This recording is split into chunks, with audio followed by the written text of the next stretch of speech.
we've been trying to grow the show continuously. And because of the support of subscribers, I was in a position to be able to bring an executive producer on full time, which you kind of need because I'm a disaster. You'll also learn that about me, just like a hot mess in my brain. I can't keep track of anything. And so back in January, well, it was the final day of December. I think it was New Year's Eve. Our longtime friend, Dori Monson, passed away, and his producer, Nicole Thompson, took an extended leave, understandably so, to try to figure out, what she wanted to do and, get over the loss of our friend. And Nicole and I have been dear friends for years. And so at some point, I don't remember the genesis of it, but at some point I had the conversation with her, well, why don't you come work for me on the podcast? Nicole Thompson, first day on the new job.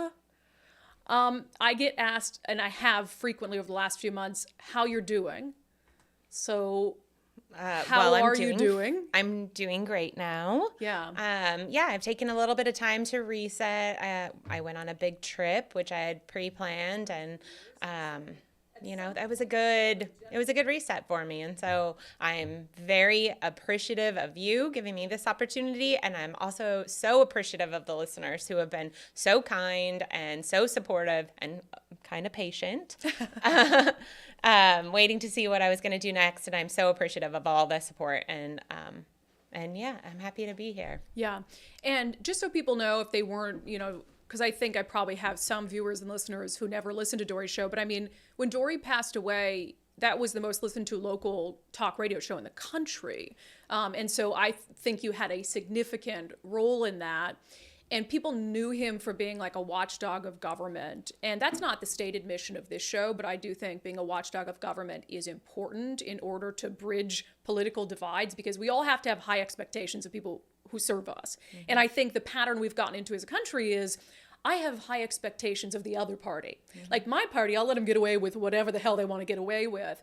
And so can you just explain to people, since you're going to be on the show every day, helping story selection, what is your philosophy as a news producer? Well, I think that my philosophy is, I often in my finding stories and everything, I always try to think about what, my brother would be interested in, what my best friend would be interested in, what I would tend to like as previous to doing this job. I think a lot of times producers and hosts and everybody gets wrapped up in the business of it. And so you've got a mindset of what you think you need to cover every day, and you kind of lose track of where there's just interest in real life and, things that aren't being covered by everybody. And so I just try to put myself in all of those shoes, all of the listeners' shoes, and what they're actually interested in, what affects their daily lives, their kids, their work every day, their traffic every day, all of those things all come into play. What you want to listen to when you're on your way to work, on your way home from work, because that's the nice thing about podcasts too, is that you can listen anytime. And so what fits into your life. Yeah, and we'll have a lot of time to discuss kind of what your last few months have been like. We got a lot of stories to get to today, obviously. But if you could say one thing you learned from your time with Dori, 7 years, right? Doing the Dori Monson Show. What is one thing that you learned? Oh my gosh, you didn't give me a heds up on this. Why would I? It would one make thing I learned. I learned so much. I mean, he truly was my mentor and taught me most of what I know. I'm sure there's some other people in there that have given me some tidbits, but for sure, Dori has impacted every aspect of my life at this point. I take him with me often in little tidbits, but I definitely think just making it, one thing, that's really hard. It could be many things. I'll let you ponder. Gosh, let me think about it. There's lots of things. I mean, just, being relatable and bringing it into your life. That's a good one. And I think being relatable is also what makes you a good producer. It's why I'm so excited to have you on the show. I mean, I kind of learned from Dori. You probably have a better answer for me. Yes, I'm very intelligent, very wise and humble. I learned from Dori, just be fearless. Like, you just can't care what people think, and you can't care what politicians you anger.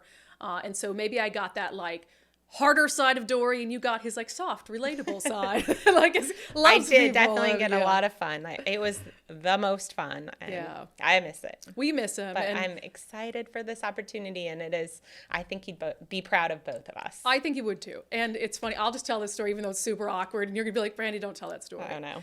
I was, and then we'll get to the first story of the day. I was getting changed yesterday in the studio. So I have a picture of Dori that Cairo Radio was nice enough to let me, it was at his desk, nice enough to let me take when I was over there filling in. And just, a reminder, like, keep fighting, because he was a big fighter. It's a giant photo. It's a giant photo. Mm-hmm. And I was in there and I was getting changed and I was like, oh. Because it's just like, I don't want to get changed in front of a picture of Dori. And so it's just like this awkward, weird thing. Anyway, wow. Really took that from sappy and sensitive to completely inappropriate, which is, I guess, what I'm good at.